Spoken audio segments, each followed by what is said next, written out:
Well, hello, my name is Christopher Scott and I serve as a small groups pastor of a local church. And in this video, I'm giving you a tip about how to be a good small group facilitator by holding the snacks in your small group, right? This is part of a series of videos I've been doing, going through just some basic tips about how to facilitate a good small group Bible study or discussion.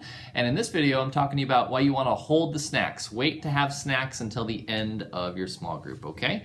And before I talk about holding the snacks in your small group, I want to talk about the three basic elements we want all of the small groups at our church to have, right? We want each group of our church to do three basic things in order each week. One is to do the unifying question, and I got some videos up here I'll link to where you can learn more about these topics if you're not familiar about them or want to learn more. So each group needs to start off with the unifying question, asking what everybody took away from the message at church over the weekend. Next, they want to read the passage in their Bible study guide or watch the DVD if they're using it. So they read the passage or watch the DVD. And then third, they want to go through the discussion questions in their group and facilitate a group. So those are the three things that each small group needs to do in order each week. The unifying question, read the passage or watch the DVD teaching, and then go through the study guide questions. Those are the three basic things that need to be done each week in each group in that order. And then there's two additional elements I try to tell the groups to do either at the beginning or the end of those three elements, and that is prayer time, which I have another video up there about how to organize prayer time in your small group, and then to have some snacks. And I have another video up there about how to organize a snack list in your small group. And related to snacks in your group, I'm going to encourage you to try to hold off snacks until the end of your small group, to have the snack time, part of the fellowship time, at the end of your small group, and I'll tell you why. And why is the less distractions you can have while your group is doing a discussion of a Bible study or a DVD teaching, the better, right? The less distractions are better. And when people are eating during a small group, there are distractions, okay? First of all, the people not eating are going to get distracted by people eating, right? So let's say I come to the group, I've got my Bible, my study guide, I want to focus on the discussion, but there's other people in the group eating, and it's going to distract me for several reasons. Number one, people are often going to maybe be dropping food on the ground, or they're going to be kicking over their water or their drink and making a little bit of noise. And if I'm the host, I'm definitely going to be distracted because they're spilling stuff on my floor or dropping food on my floor, right? So the people not eating get distracted by the people eating who are dropping it.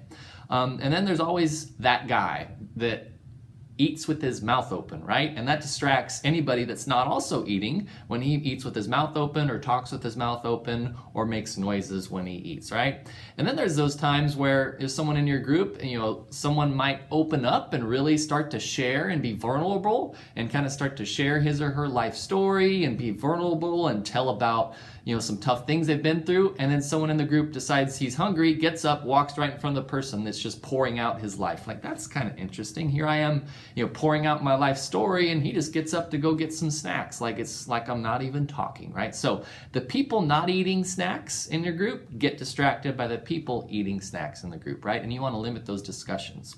So it's not just the people that don't eat that get distracted, but the people that also eat snacks get distracted sometimes too, right? Because every time the person gets up to get some snacks or something, they're kind of taking their attention off of the group and the discussion and putting it on getting more food. Then there's, eating snacks during a small group might mean you can't hold, your Bible or a study guide together. You got your snacks and your guide, or your snacks and your Bible, but you don't have the questions. So it makes it a little difficult to eat snacks. And then lastly, you can't always share in the discussion because you might have your mouth full, right? Oh, that's a good topic or a good question I want to share, but you're still finishing your bite or whatever that might be. And so the people eating snacks in the small group also get distracted. So what I encourage you to do, and this isn't a hard, fast rule, I'm telling you, as a small group facilitator, this is just a general tip of some things I have found helpful. You could do your small group however you want, let people eat during it. I just want to encourage you.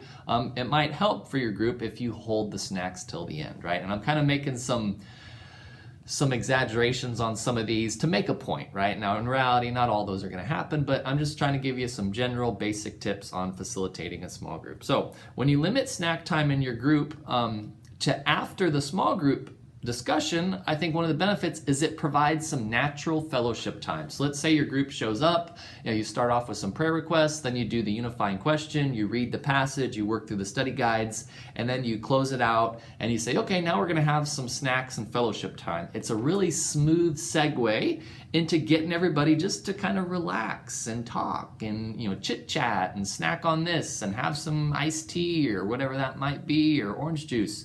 And it just provides a smooth transition. So not only does holding the snacks till the end of the small group help people stay focused on the discussion, but it also is a really smooth transition into some fellowship time at the end of your small group. And if people need to leave and get out right away, they can do that, or they can stay around and have some snacks and enjoy some fellowship. So just some general tips there about how to be a good facilitator. Just an idea, maybe you want to hold your snacks in the group. If you've been providing snacks at the beginning of your group and during it, and it's not causing any issues, you just disregard this video. It's not that big of a deal, but for me as a facilitator, and I know for a couple others, sometimes it causes issues when there are snacks going on and being shared. So my name's Christopher Scott. I hope this video was helpful for you. If you want to get updates on future videos, you can subscribe up there. I got a bunch of other small group facilitator tips in a playlist up there. If you want to learn to do a small group Bible study using a Bible study guide, I got some how-to videos down there. Or if you want to do some topical studies that are a little easier, that use a DVD teaching like I mentioned, I got some of those videos over there. Thanks for watching, and I'll catch you again soon on another video.